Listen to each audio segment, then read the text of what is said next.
Rubin Hurricane Carter was a rising force, a man fighting his way out of a brutal childhood and into a shot at greatness. But all it took was one night for everything he had clawed his way toward to be ripped away from him. From that moment on, the fight of his life would no longer be against another fighter. It'd be against the American justice system, and it wasn't after his belts and purses. It was after his life. This wasn't just a story of lost titles or shattered dreams. It was a story of injustice so brutal, it cost a man not just his career, but 2 decades of his freedom. And it all started with one cruel twist of fate. Destiny wasn't kind to Rubin Carter. He was born into hardship and had a troubled upbringing, but against all odds, he'd finally made something of himself. Thrilling fans with a ferocious, no-nonsense style that made him one of the sport's most electrifying contenders. A mandatory 8 count. 5, 6, 7. The referee talks to him. He had the fists, the fury, and the future. But then a career that showed early promise was suddenly and prematurely ended, all because he happened to be the wrong black man, in the wrong place, at the wrong time. What followed was a battle against a corrupt justice system, one infinitely tougher opponent than anyone he faced between the ropes, and it would drag on for almost 20 years. Here's how it all unfolded. It's 2:30 a.m. on June 17, 1966, and 2 black men enter the whites-only Lafayette Bar and Grill in Paterson, New Jersey. One of them is armed with a shotgun, the other with a pistol. Without a word, they unleash hell. The bartender, James Oliver, and a customer, Fred Naujoks, are killed on the spot. Another customer, Hazel Tanis, takes a bullet and survives, clinging to life for a month only to succumb to her wounds and dying in the hospital. Willie Marins, another customer, is shot in the head and loses an eye, but somehow survives. In less than a minute, the shooters vanish into the night, and chaos takes over Paterson. Meanwhile, a few blocks away, Rubin Carter was wrapping up a night out at another bar called the Night Spot, along with a young man named John Artis and a well-known neighborhood drunk John Royster. Carter jumped in his car to head home for more drinking money. The plan was simple: grab some cash and come back to the bar, but fate had other ideas. As they were driving, the police pulled them over. They recognized Carter, who was well known to them, but after some quick questions, they let the trio go. But just 30 minutes later, after dropping Royster off and grabbing cash from Carter's home, they were pulled over again. Only this time, there was no casual conversation. The cops ordered them to follow to the station. From there, they dragged Carter and Artis straight to the hospital, where survivor Willie Marins was still fighting for his life. But when Marins was asked if these were the 2 men who had shot him, he shook his head. That should have been the end of it. Instead, Carter and Artis were taken back to the station and handed over to Detective Vincent DeSimone, a man who wasn't looking for the truth. He was looking for a conviction. The detective grilled them for 17 straight hours, badgering, threatening, trying to break them down. He pushed John Artis relentlessly, pressuring him to flip on Carter to say anything that would stick. But Artis refused. He stood firm, denying that Carter had been involved, and after passing a lie detector test, the pair were finally released. Anyone who thought this nightmare was over had no idea just how far the system would go. Marins, the survivor, wasn't the only witness. A woman named Patricia "Patty" Valentine, who lived above the bar, had rushed to her window after hearing shots and reported seeing 2 black men emerge from the bar, speeding off in a white car with distinctive butterfly-style taillights. This description happened to match the rental car Artis and Carter had been driving. It was a shaky match, but it was enough for the police to go looking for someone to blame, and they weren't looking very far. Then came Alfred Bello. According to his story, he'd been on his way to the bar for cigarettes when the gunfire rang out. At first, he thought it was a live band, but what he saw next changed everything. 2 black men carrying guns, running from the bar and vanishing into the night. He ducked into a nearby alley.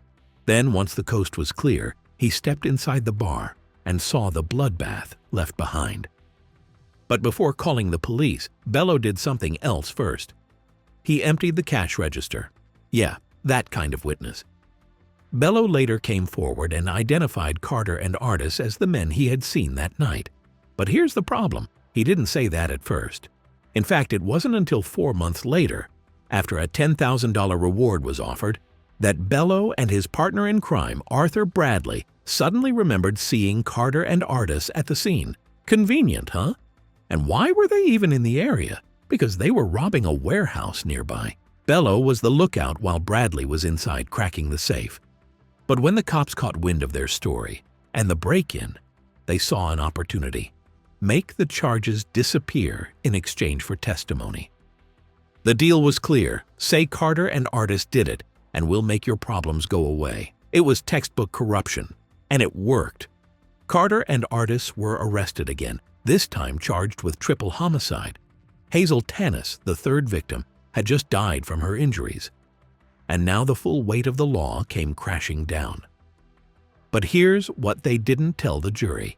The eyewitnesses were criminals seeking favors.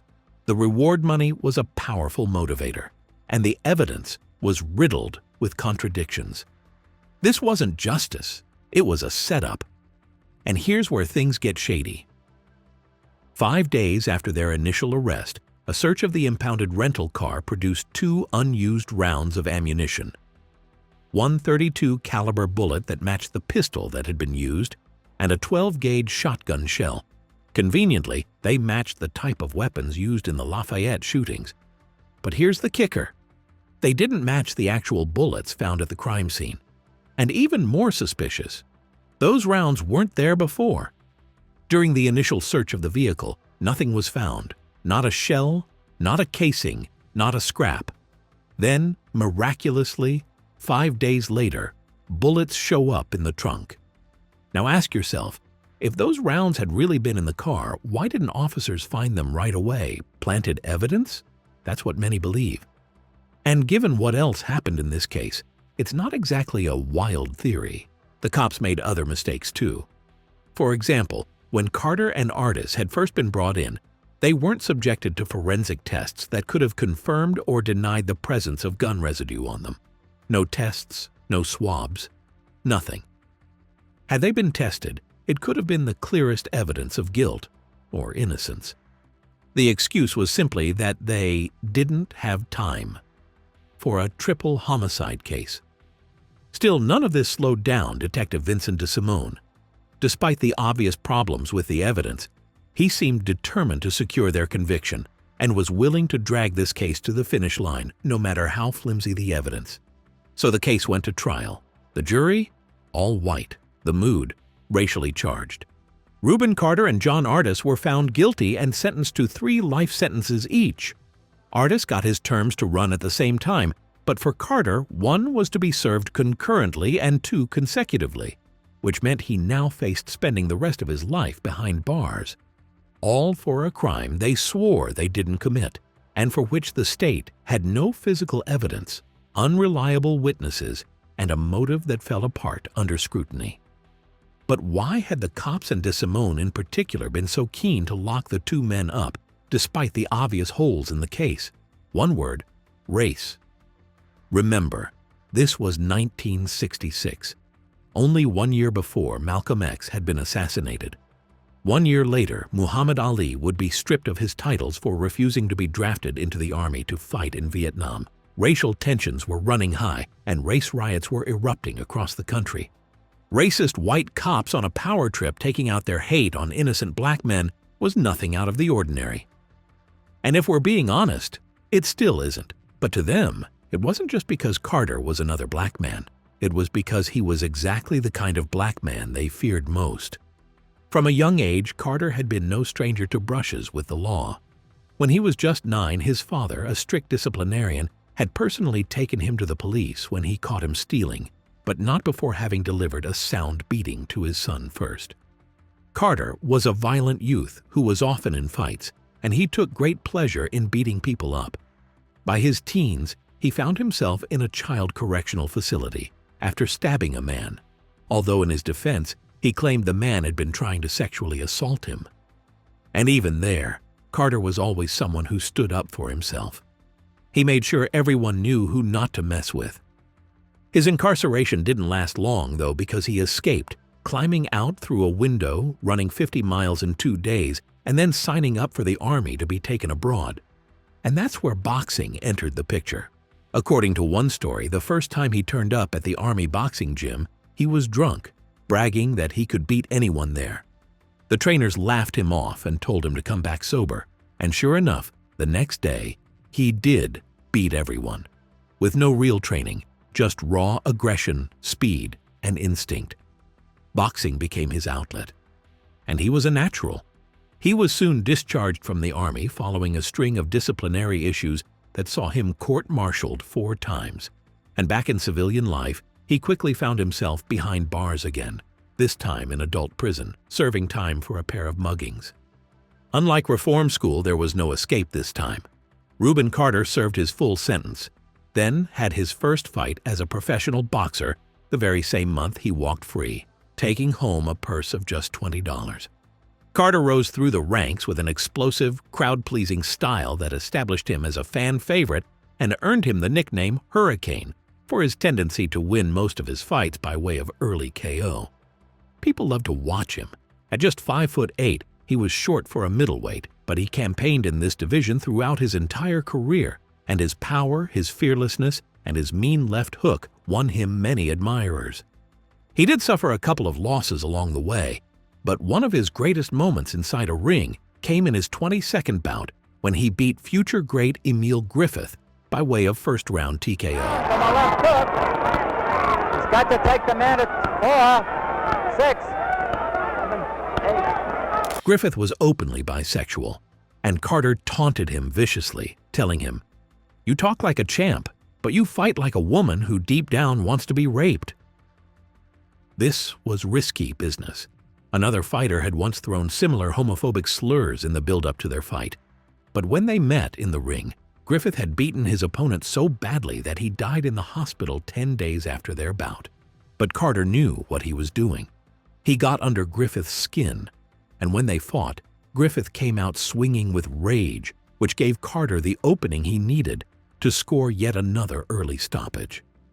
This led to him being ranked as Ring Magazine's #3 contender, and he was then given a shot at the middleweight title against holder Joey Giardello. This was the high point of his career because, although he started well, he was unable to secure the win and was edged out on points after Giardello took control in the later rounds. From there, he continued to fight, winning some and losing some. But the momentum was gone and the climb back to the top was looking steeper with every step. Then came the night that changed everything. By the time of the Lafayette shooting, Carter had become everything the white establishment feared in the black community. He was successful, loud, proud. He was a symbol, a threat.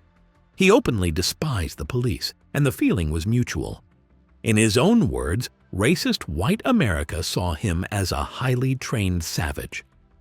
When the Lafayette Bar massacre happened, they needed someone to take the fall, and Rubin Carter was already guilty in their eyes. He was strong, he was angry, he was unapologetically black. So when they saw the chance to make him disappear, they seized the opportunity, guilty or innocent. When he arrived in prison, he was described on his admission sheet as hostile and aggressive, manipulative and violent, and he quickly informed the guards that he would not work, he would not wear prison uniform, and he would not eat prison food. He also told them that if any of them laid a hand on him, they had better make sure they finished the job, because if they didn't, he would. So they tossed him in solitary with a bucket for a toilet and a concrete slab for a bed. But this was a battle he won, because he never did wear the uniform, and they let him cook his own meals on a small stove. At that point, he was still clinging to a shred of hope. He thought the justice system might correct its mistake. He still believed he could one day walk free, lace up the gloves, and step back into the ring. But like his freedom, this hope too was soon stolen from him in the most agonizingly unjust way. Carter began having trouble with his eye, likely from injuries suffered in the ring, or possibly from fighting other inmates. He requested to leave the prison for an operation, but instead of sending him to a specialist, they let the prison doctor perform the surgery himself. It was a disaster. the operation went wrong, and Carter was left blind in one eye.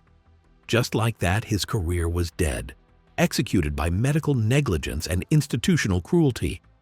Even if he one day won the fight for his freedom, he'd never fight again. And that's when Carter found a different kind of weapon: words. While in solitary confinement, he began to scribble down his story on toilet paper, one piece at a time. This handwritten script was then smuggled out and published under the title The 16th Round, and somehow a copy of what he wrote found its way into the hands of none other than Bob Dylan. Moved by Carter's tale of injustice, Dylan was inspired to write a song entitled Hurricane, a protest anthem that lit a fire under the public and dragged Carter's case into the national spotlight. A campaign demanding for a retrial sprang up. Celebrities like Muhammad Ali and Joe Frazier became involved, and suddenly the world was watching.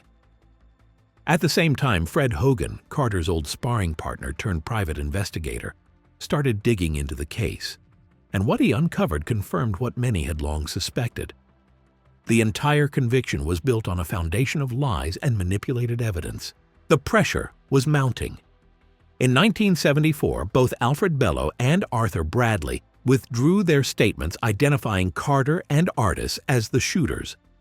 A tape recording was also uncovered where Bello was heard being offered preferential treatment despite his criminal activity if he gave evidence that would incriminate the pair. Even more outrage followed when it came to light that this recording, along with conflicting polygraph results, had been buried during the original trial. Eventually, Dylan and a coalition of high-profile supporters organized a concert at Madison Square Garden to rally public support. The momentum finally forced a retrial, and Carter and Artis were set to be released on bail. But just as things looked hopeful, another twist. The concert funds mysteriously vanished, and Carter was left stranded. With no other option, he turned to Muhammad Ali. Again, and the champ didn't hesitate. Ali fronted $125,000 in bail, and for the first time in nearly a decade, Rubin Carter and John Artis walked free. For now. The story was far from over.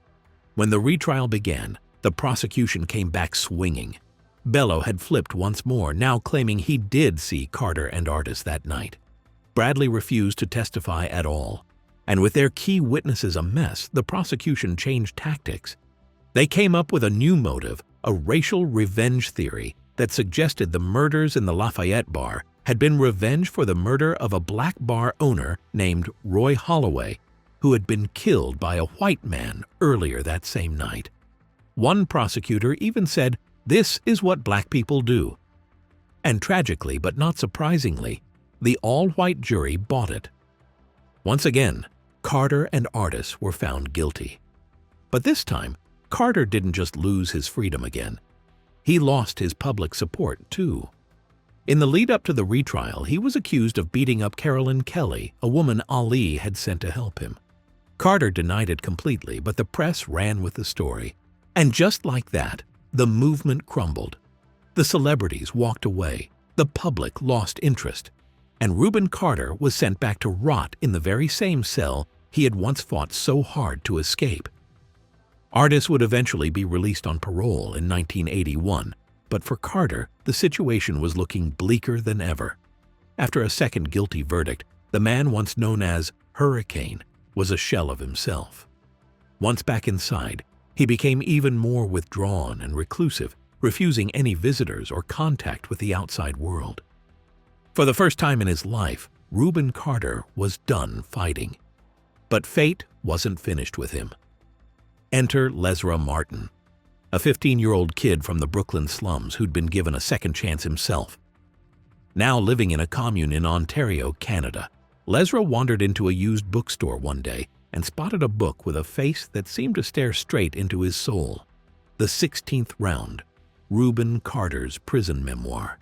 He was barely literate, but he bought it anyway, and with the help of others, he read it cover to cover and was moved to write a letter to Carter in prison. And for some reason, despite usually refusing all correspondence, Carter decided to read his letter. And this decision would change the course of his life and the lives of those from the Canadian commune. for years to come. The Canadians, led by a woman named Lisa Peters, made Carter's freedom their mission. They sold their Ontario mansion, poured nearly $1 million into legal fees, and began building a new case. It wasn't a publicity stunt, it was a war. Over 5 relentless years, they gathered evidence, found inconsistencies, and tore apart the racial revenge theory the prosecution had clung to. Finally, in 1985, they presented a 90-page habeas corpus petition to Judge H. Lee Sorokin. Sorokin didn't just review the case, he dismantled it. He was appalled by what he saw: flimsy motives, discredited witnesses, and racial overtones so obvious they might as well have been written in capital letters. Finally, he delivered his verdict, writing that the prosecution had committed grave constitutional violations. He summed up with these memorable words: "This case was predicated upon an appeal to racism rather than reason, and concealment rather than disclosure." With those words, Rubin "Hurricane" Carter's nightmare was finally over. After nearly 20 years behind bars for a crime he always swore he didn't commit, Carter walked out of prison for the last time. Of course, the prosecution couldn't let go without a fight, but this time, justice held firm, and Carter was left to go about piecing together what remained of his life. But what do you do when freedom comes too late?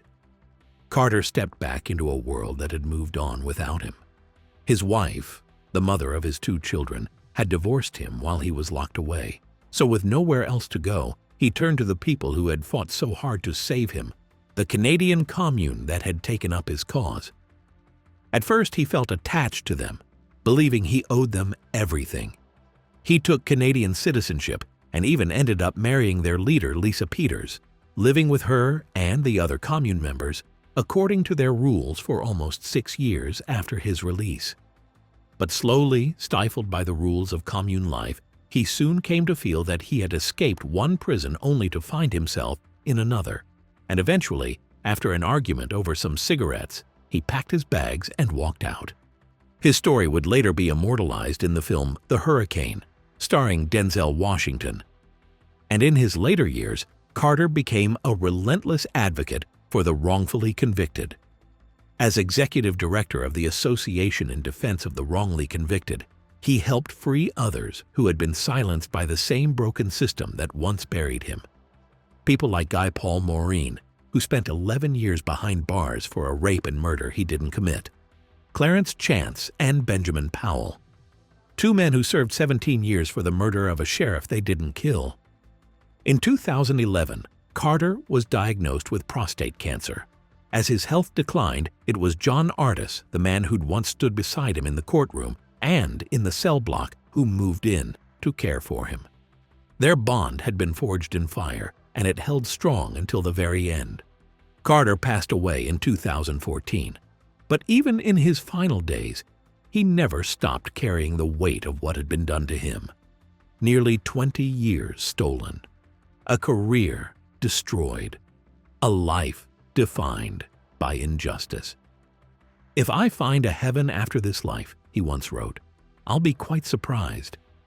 To live in a world where truth matters and justice, however late, really happens, that world would be heaven enough for us all." Rubin Carter may never have become an all-time boxing great, but we'll never know because he was never allowed to find out how good he could have been.